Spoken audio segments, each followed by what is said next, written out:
All right, we are back here, guys. This is the thing I was contemplating with, because I wasn't sure if the owner wants the MEARC50 installed here, because we had a plan that's gonna put on the wall so you can able to watch the system upstairs instead of going down the basement all the time.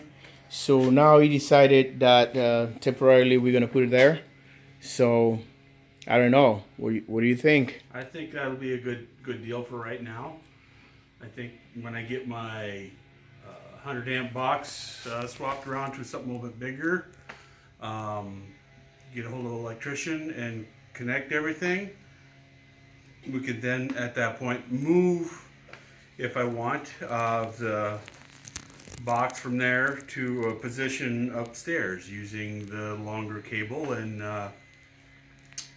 fishing it through a hole and putting it up on the wall upstairs. Well, I think that's what we're gonna do. What the man wants, we just have to follow that. So we're gonna take the cover out, which is already, and this is what we're gonna be dealing with here. This for screws. So I don't know, Dave, if you wanna grab something. I don't wanna scratch your plates here, but here, right there, we're gonna take those ones off. Well, Dave's gonna be taking out those screws.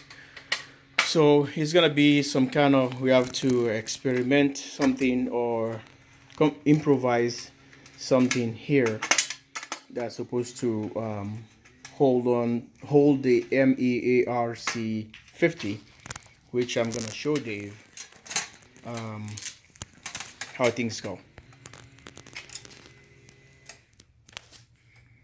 He has been waiting for this day today to get his thing, but still we're not gonna be able to put the device up and running. We still have to wait for the electricians, and they have to do inspection and all good stuff. So as we are here waiting, and they're booked for a week, 2 weeks, a week to 2 to 3 weeks from now.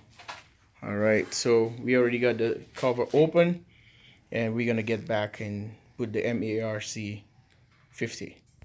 He's taking out the MEARC 50, and it's gonna sit right there. So what's gonna happen now, this is where we have to fabricate or improvise something, because that plate here has like a bolt made standard into it.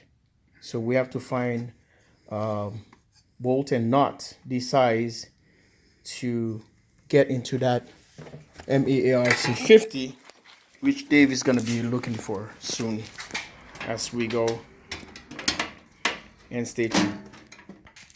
So guys, this is how it's going to look like, and MEARC 50 is a brand new unit, never been used. And it's just, if you're curious, it's just like a RJ45, a telephone jack built into this device, and that's how you plug in. You can see how many, maybe you can see it, right there. So you can see how many prongs there. I think it's 6 prongs there, just like a Ethernet cable or telephone wire. So it goes right on the space, sits right there. We get a bolt and nut, sit up right there, and we are ready to go. And just plug in the wiring, and Dave is digging for bolt and nuts and get this thing configured. That's why I didn't get to that part, because he was saying this and he's saying that. So I don't want complications. So getting to Dave's little Frankenstein collection here. He has all bolted, not just like anything at the store. So this was the one that he wanted to install. It was too long, and now we're gonna come back here. Yeah, the shorter ones, that's perfect for me. I don't have a problem working with Dave, because he's a kind of handy man. He gets all little stuff, and you're just gonna put this device in, drop those bolts, and do you have nuts for them? Okay, so we're gonna flip this guy over. No, flip it out. Yeah. See, we're gonna work with it this way. Let's set it this way.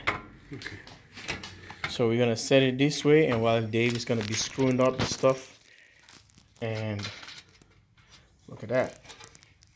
That's why we need short thing. We don't need any long bolt that's gonna come in and get in contact with this and gets energized, which is not good.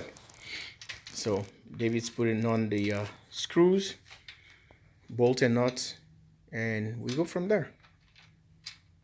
Anything that drops there, we have to find it because we don't want it to be in contact with anything that's gonna compromise our work here with DC and AC application, because bad news is fire, spark, burnt out, lose the system, and cause life.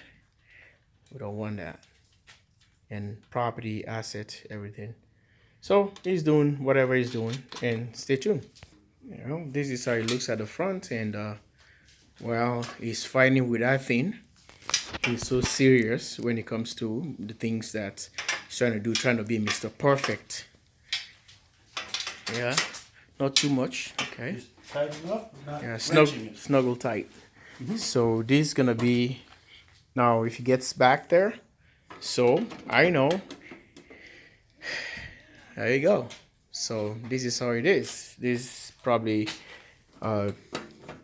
completes our thing here. This is a wire right here. This is a long wire, and we have the shorter wire. This is the one that goes all the way if you want to put it somewhere else, but I think it's a short wire. I don't know. Yellow wire. No, that's not the one. Well, we had the run cable here with the tag because they send network cables, but I will find the other one. But this is gonna be a temporal because I think Dave's gonna be end up putting back the plate there after. You just want to make sure everything is in place so you can't be losing parts. So we can just plug this one temporarily there because we already took the longer wire. It's sitting right there. For the remote, supposed to be color coded. It's blue, so the blue goes to the blue right there. The green goes to the green. The green is the remote. For the MEARC, the BMK battery monitor kit here that monitors batteries. And this one is for stacking inverters, and this is a battery temperature sensor, which is this one. I hope you've seen that. And yeah, so they're all color coded or coordinated to do all the work it's supposed to do. So even if you don't know what you're doing, you follow just the color coding. So it's the yellow. See that battery temperature sensor? You got a remote, you got a network, and this for your stacking. So this one, we're gonna take this one out, just a demonstration.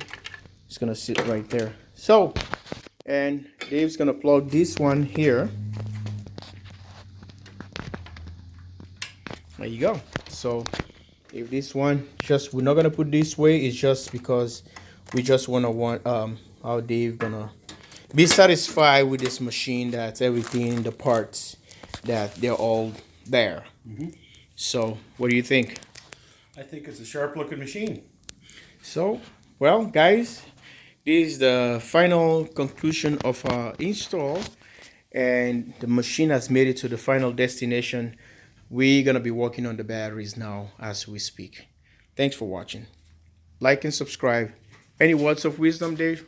You know, if you're gonna do one of these, make sure you have a good friend that knows what they're doing to help you out. I got jwsolarusa, so I'm a lucky guy. So, what do you have there? I have a arrestor for lightning for the solar panel going to the system. I ordered this one in, so we can put this in so we can protect the system if something were to hit the panels and head towards the unit, so it'll protect it. So where you think it's gonna go? I'm not sure if it's going to go over here where my Okay, is there, disconnect. or if it's going to go on the system. I do not know. That's where I ask my Okay. guys, JW Solar, where we need to put it. All right. So in this case here, there are different scenarios what you want to do, because since Dave all is disconnect over there, solar input disconnect right there. So there is another option where, Dave, you can put them here. Let me show you. Okay. You see this knockout here, you can Yeah. able to utilize them and put all your sensor surge protectors. So basically your solar input's gonna be a breaker right here. It would have been maybe mounted on the corner right there. But if you want, we can leave that one and get this is for the this one here is for the solar, and we need the AC one and the battery. So if you want to keep two of the lightning arrestors here, or you want one over there, what do you want to do? I'm not sure. What would you think would be best? I know probably should have at least, I wanted to have at least one of these to protect my system. So I ordered this one in because this one comes from the panels in. So I wanted to be sure that if anything hit the panels and came in, it would stop it there. And then I would slowly try to, as I could afford it, get the others so I could attach them to the system and protect it even further. Well, so we are running two sets of modules here. So if you decided to put it one side, it's going to protect right now on one side over there. So I think Dave's just too excited. He wants to make sure this thing get put in. If you want, we can put it over there. Okay. It stays there, but it's going to protect one side of the panels because you have two strings up there. Okay. So this one we would have put it in here, but we don't have the system hooked up yet to this to get it up and running. So if you want it, we can put it over there. We can certainly do that, or we can certainly wait, but Yeah, I think he's just energized about this entire thing because the solar is gonna be coming down here anyway. yeah, so it'd probably be best if we put Solar it is gonna here. be here anyway, so we can put this thing here. You Yes. have all your lighting stuff in Here. here, or we can put it over there because you can do that if you have like a ground mount. You can set them up, and on the by the ground mount or the disconnect out there is fine, or we can put it here. So I think if you want, we can put it over there. If you want, then we can just disregard later. No, I think maybe we'll just put it with the unit. That way it'll protect the unit. Okay, well, all right. I think this is how we're gonna wrap up the video. If you like this project, please don't be afraid or don't hesitate to contact us or give a comment and subscribe and share to our video, our little project here with the Grillmeister Dave, live here in Minnesota, JW Solar USA. Thanks for watching. Love you guys all.